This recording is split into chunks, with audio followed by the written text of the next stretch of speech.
जय हिंद दोस्तों। तो चलिए आज हम लोग भाषा के बारे में जानने वाले हैं कि जो हम लोग भाषा बोलते हैं, जिस लैंग्वेज का उपयोग करते हैं हम लोग, जैसे कि ठेठी बोल देते हैं, जैसे हमारे घर के आसपास गांव में बोला जाता है, कभी कभी हिंदी बोल लेते हैं, कभी कभी भोजपुरी बोल लेते हैं। तो क्या इन सभी भाषा को संविधान में जोड़ा गया है, इसके बारे में आज जानने वाले हैं।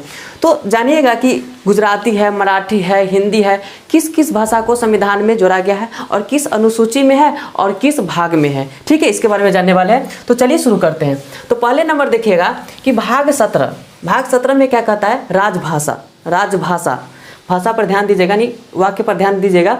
राजभाषा लिखा हुआ है जो अनुच्छेद 343 से लेकर के 351 तक है। ठीक है, भाग किस में है, 17 में है, याद रखिएगा। देखिए यहाँ दिया गया है कि राष्ट्रभाषा। राष्ट्रभाषा किसे कहा जाता है, तो देश की सबसे लोकप्रिय भाषा को क्या कहा जाता है, देश की सबसे लोकप्रिय भाषा को राष्ट्रभाषा कहा जाता है। ये इसमें कौन आएगा, तो हिंदी आएगा। तो राष्ट्रभाषा में कौन आ जाएगा, देश की सबसे लोकप्रिय भाषा राष्ट्रभाषा होता है। अगर हम राज्य में आते हैं, तो राज्य की लोकप्रिय भाषा राजभाषा होगा। इसमें क्या है, तो अपने अपने राज्य का जो भी भाषा होगा वो होगा। जैसे कि महाराष्ट्र के क्या हो गया, मराठी हो गया, गुजरात का गुजराती हो गया, बिहार का क्या हो गया, तो हिंदी हो गया। तो ये राजभाषा हो गया। जैसे राज्य की सबसे लोकप्रिय भाषा राजभाषा इस प्रकार से है। अब कहिएगा कि जो राजभाषा हिंदी है, जो राजभाषा हिंदी है, तो कभी कभी सुने होंगे कि हिंदी दिवस मनाया जाता है। तो कब मनाया जाता है, तो 14 सितंबर 1949 को आयंकर फॉर्मूला के आधार पर हिंदी को देश का राजभाषा घोषित किया गया। कब घोषित किया गया, 14 सितंबर को। इसलिए 14 सितंबर को हिंदी दिवस मनाया जाता है। 14 सितंबर को 1949 को आयंकर फॉर्मूला के आधार पर देश का राजभाषा घोषित किया गया, इसलिए 14 सितंबर को हिंदी दिवस मनाया जाता है। इतना क्लियर हो गया। आगे चलते हैं। देखिए नर्मदा जी ने सर्वप्रथम हिंदी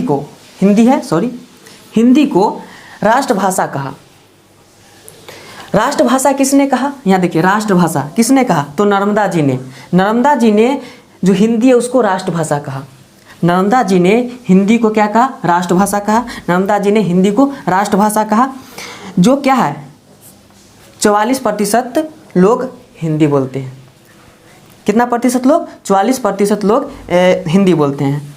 हिंदी को राजभाषा, यहाँ देखिए ये राष्ट्रभाषा नर्मदा जी, और राजभाषा की मांग किसने किया, तो बाल गंगाधर तिलक ने।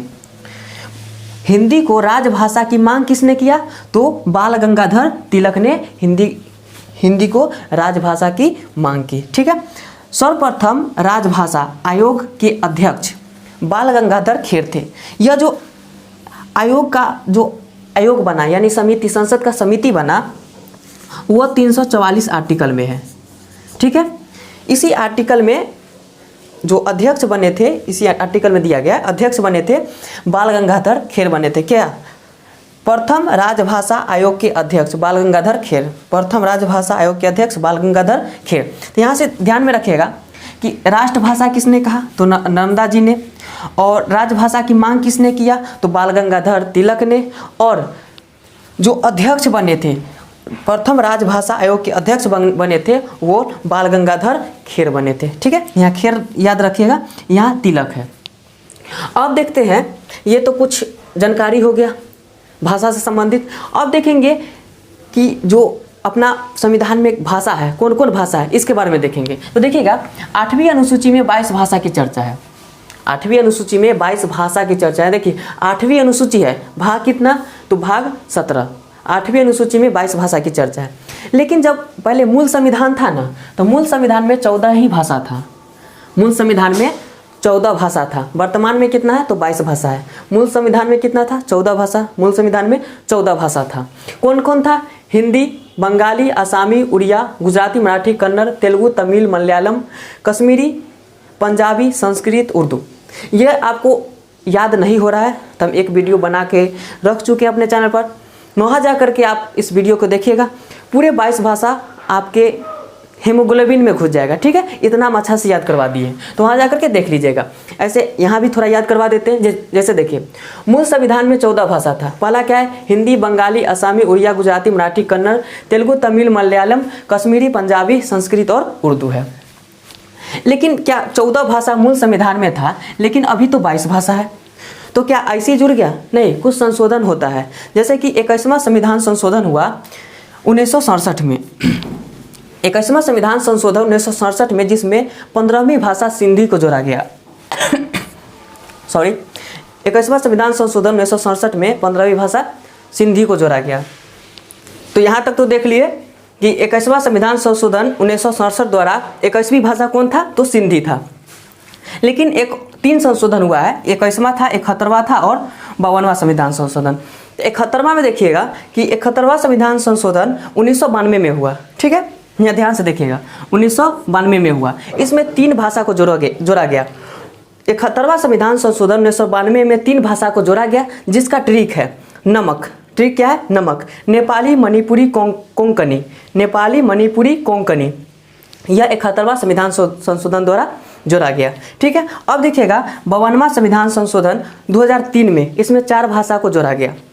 92वें संविधान संशोधन 2003 द्वारा इसमें 4 भाषा को जोड़ा गया, जिसमें था बोडो, डोंगरी, मैथिली और संथाली। यह कुल मिलाकर के 22 भाषा है।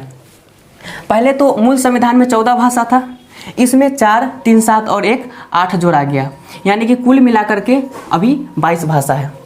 22 भाषा किस प्रकार है तो आप पिछले वीडियो में जाकर देखिएगा, तो इस प्रकार से याद करवाए थे।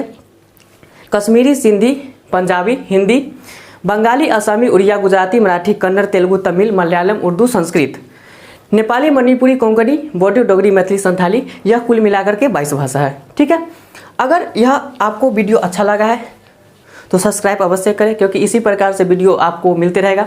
लाइक करें, कमेंट करें। फिर मिलते अगले वीडियो में, तब तक के लिए जय हिंद।